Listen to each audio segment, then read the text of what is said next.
Let every nation know, whether it wishes us well or ill, that we shall pay any price, bear any burden, meet any hardship, support any friend, oppose any foe, to assure the survival and the success of liberty. My name is Liz Rodriguez, and today I will be informing you all about the life and times of our former President Kennedy and the real man behind the presidency. We will be digging into his childhood and upbringing that essentially made him the man he was, his background in politics, and the legacy he created for himself as a civil rights speaker. To begin, unlike many other presidents, we have to acknowledge that the Kennedys were viewed as American royalty, and to the outside world, they were a symbol of the American dream. Born soon after America's entry in the First World War, John Fitzgerald Kennedy was the nation's first president born in the 20th century, on May 29, 1917, in Brookline, Massachusetts. Realistically, Kennedy was born into money and all of his wealth was inherited. Both parents hailed from wealthy Boston families with long political history, and essentially, his father, Joseph Patrick Kennedy, had acquired a multi-million-dollar fortune in banking, bootlegging, shipbuilding, and even the film industry, managing to take all his money out of the stock market just before the crash of 1929. His goal was to make his first million before the age of 35. While his mother, Rose, was the daughter of John Fitzgerald, one-time mayor of Boston, who established trust funds for his children that guaranteed lifelong financial independence. Jay Kennedy was an adorable baby with big blue eyes, but even during his earliest days, he was already very sick. By the age of 3, he already had strong coughs, chickenpox, the measles, and scarlet fever. Jack, as his family called him, was also diagnosed with a condition called Addison's disease, so he spent a lot of his young life living in the hospital. His parents were even told he may not survive until adulthood. Because of his disease, he grew up feeling as if every day would be his last, although friends and relatives say that he was always smiling and making jokes. So he was always living life to the fullest. But he got C's in every subject except English and history. As the second of 9 children, JFK was always reared into a family that demanded intense physical and intellectual competition among the siblings, and was schooled in the religious teachings of the Roman Catholic Church and the political precepts of the Democratic Party.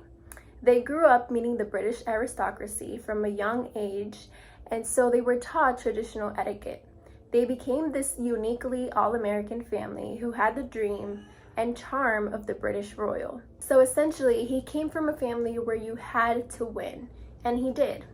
As a good-looking, popular, smart, and decent athlete, JFK went on to graduate cum laude from Harvard University in 1940. His senior thesis on how unprepared England was for the World War II was so timely and well-received that it was actually then published as Why England Slept and became a bestseller. Jack and his older brother, Joe Jr., both wanted to join the Navy after the United States officially entered World War II in 1941, but when Jack went through the examination, he was rejected because of all of his past medical history. His father, however, paid off the Army officials and they let him pass through. Joe Jr. went on to be a pilot in Europe while Jack worked as a commander of a torpedo ship in the South Pacific. But his ship was later then attacked by the Japanese and it began to sink. Regardless of his own pain, he spent hours as captain saving his team and even swimming with one of his men's life jackets held on between his teeth towards safety. They were then rescued a week later. When JFK returned home, he was seen as a hero and was awarded the Navy and Marine Corps Medal for his leadership and courage. But Joe Jr. died later on one of his missions. John F. Kennedy never actually wanted to be president of the United States. He was very much a free spirit and wasn't very suited for politics, and according to sources, he always said he just wanted to be a writer who sailed around the world. Even though he didn't have much experience in politics, his father used his money and many connections to propel JFK's career. While working as a newspaper reporter before running for the House of Representatives, he won and then went for Senate. Soon after, John met and then married Jacqueline Bouvier at a dinner party, and as he later put it, he leaned across the asparagus and asked her for a date. The two were married a year later and had 3 children, one of whom died in infancy in August of 1963.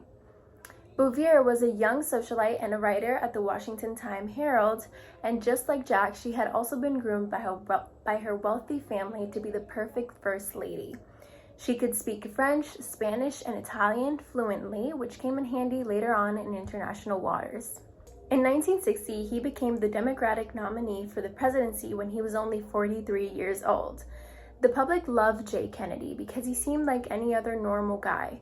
He spoke with a Boston accent and visited the factories and shook the hands of the average American. The public did know he came from a wealthy, self-made family, but saw that he was very down-to-earth and represented the ideal American. John F. Kennedy won the election against Richard Nixon by a slim margin and was then sworn in as the 35th President of the United States of America on January 20th, 1961. John F. Kennedy's inaugural speech was one of the most famous inaugural speeches because he truly moved his generation.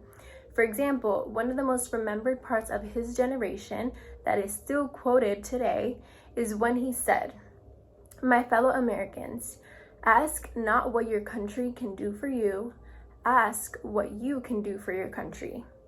Kennedy's speech was cleverly delivered as he used ethos, pathos, and logos along with a wide range of rhetorical devices and punctuation to make his tone clear, compelling, and friendly. Such rhetorical devices are antithesis, metaphors, and anaphors. JFK uses these devices in his speech to establish a connection with the American people and other international leaders. In Kennedy's speech, his most used device was the antithesis, defined as the contrast of ideas or words in a parallel structure. He often used it to convey further thought and emotion to his idea, like when he said, "Let us never negotiate out of fear, but let us never fear to negotiate." Or when he said, "We observe today not a victory of party, but a celebration of freedom." Anaphora was also applied in the speech, defined as the repetition of a word or phrase at the beginning of successive phrases, clauses, or lines. For example, when he repeatedly said at the start of every new idea, "Let both sides," or when he said, "To those old allies, to those new states, and to those new people." Metaphors, defined as implied comparison through a figurative, not literal use of words, like when he said, "The change of property." These were all just some of the rhetorical device choices made by the newly proclaimed president. But how did he convey confidence and emotions while also speaking accurately to his nation?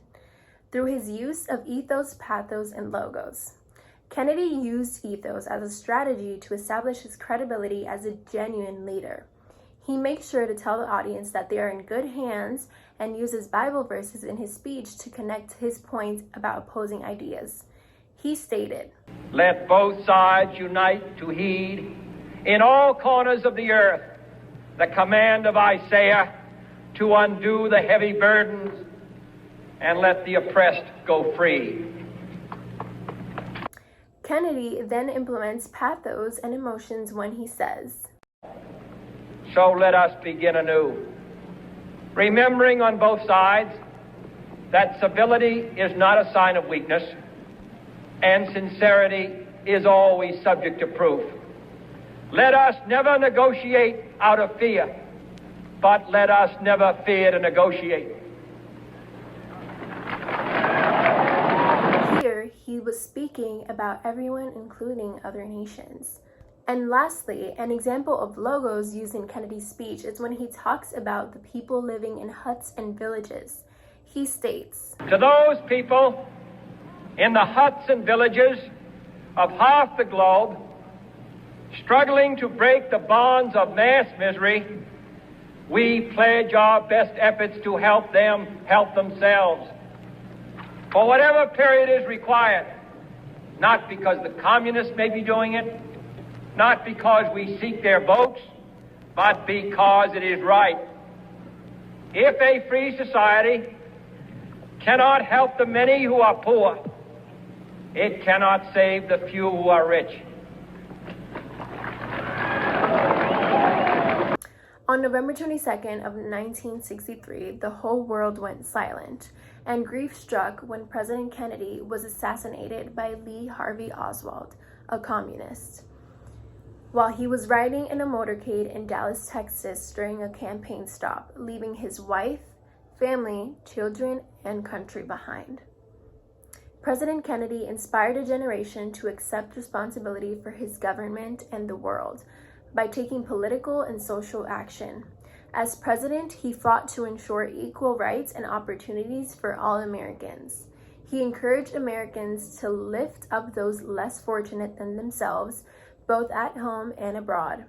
He challenged the nation to reach for the impossible and land a man on the moon before the end of the decade.